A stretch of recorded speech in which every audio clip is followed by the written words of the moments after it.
सलाम मसनून। आपके अपने यूट्यूब चैनल उर्दू जहाँ हम वहाँ पर आपका खैर मकदम है, इस्तकबाल है। तो चलिए शुरू करते हैं। आज के अपने टॉपिक मोहम्मद हसन के बारे में पढ़ेंगे हम। तो आज ये जो 7वीं इकाई हमने शुरू की थी वो मुकम्मल हो जाएगी।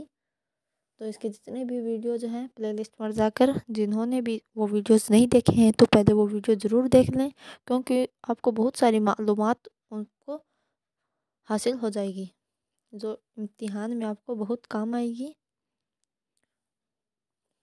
तो चलिए, मोहम्मद हसन, इनकी पैदाइश 1911 ईस्वी में बदायूं में हुई।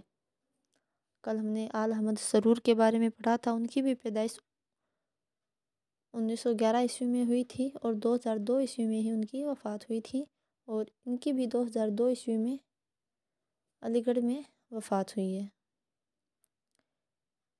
इनकी तसनीफ़ देखिए: अदबी तनक़ीद, जलाल लखनवी, उर्दू अदब में रोमानी तहरीक, मुताला सौदा, शेर नो, ये याद रखें, शेर नो, दहली में उर्दू शायरी का तहजीबी व फ़िक्री पस मंज़र, अर्ज हुनर, मासिर अदब के पेश रू, अदबी समाजियात, मसरकी तनक़ीद, शनासा चहरे, अदबियात शनासी, अवध में उर्दू अदब का तहजीबी व फ़िक्री पस मंज़र, मशरिक़ और मग़रिब में तनक़ीदी तसव्वुरात, आखिरी सलाम, तर्ज ख़याल, गालिब, माजी, हाल और मुस्तक़बिल।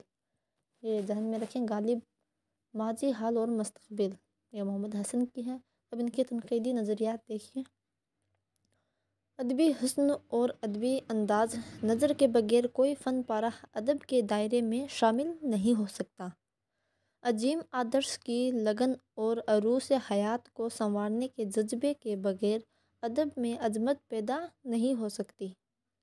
जब तक हम अबदी क़दरों के वजूद, फ़नी हुस्न की ज़रूरत और अदब के मख़सूस समाजी तरीक़ाए कार को नहीं समझेंगे, अदबी बहर उनका यह दौर ख़त्म न होगा।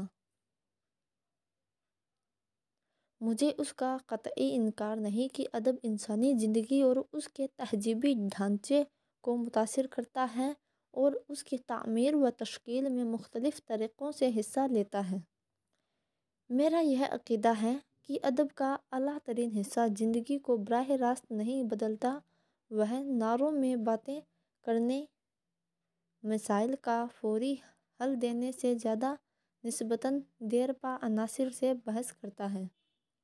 हमारे तनक़ीद निगारों को याद रखना चाहिए कि अदब पहले आर्ट है और बाद को कुछ और उस पर फ़न के असूलों का इतलाक़ होगा।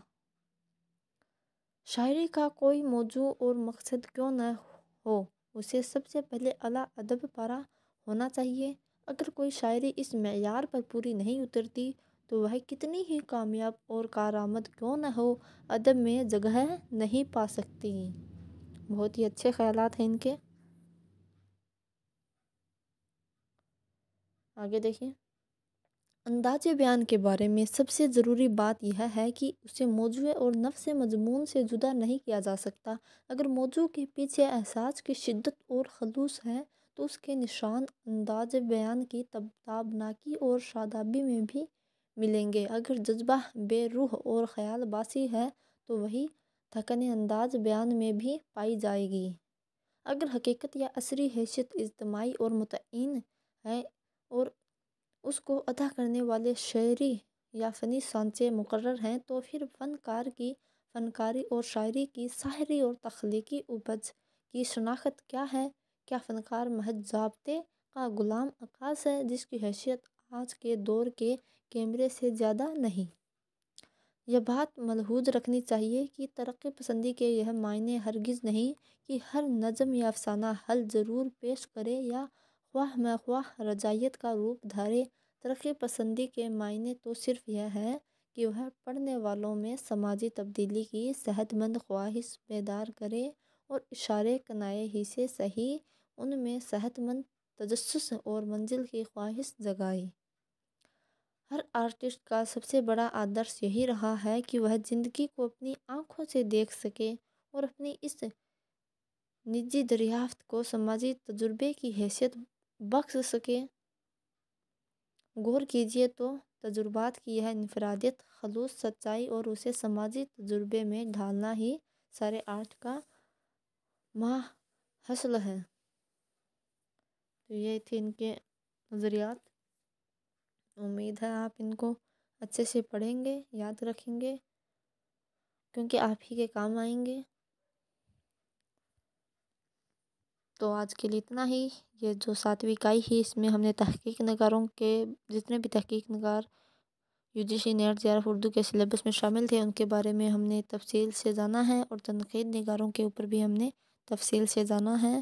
تو آپ یاد رکھیں گے، تنقید نگار اور تحقیق نگاروں ان کو یاد رکھیں گے کہ کون سے تحقیق نگار ہیں، کون سے تنقید نگار ہیں، ان کی سن پیدائش اور سن وفات ان کو بھی یاد رکھیں۔ اور جو بھی میں نے مہتوپورن تصانیف ان کی بتائی ہیں ان کو بھی آپ ذہن میں رکھیں گے، تو اتنا کام آپ ضرور کریں گے۔ تو آج کے لیے اتنا ہی، اب مجھے دیجیے اجازت، کل پھر ملیں گے، دیکھتے ہیں کون سی یونٹ سے شروعات کی جائے۔ تو آپ پڑھتے رہیں، خیال رکھیں، اللہ حافظ۔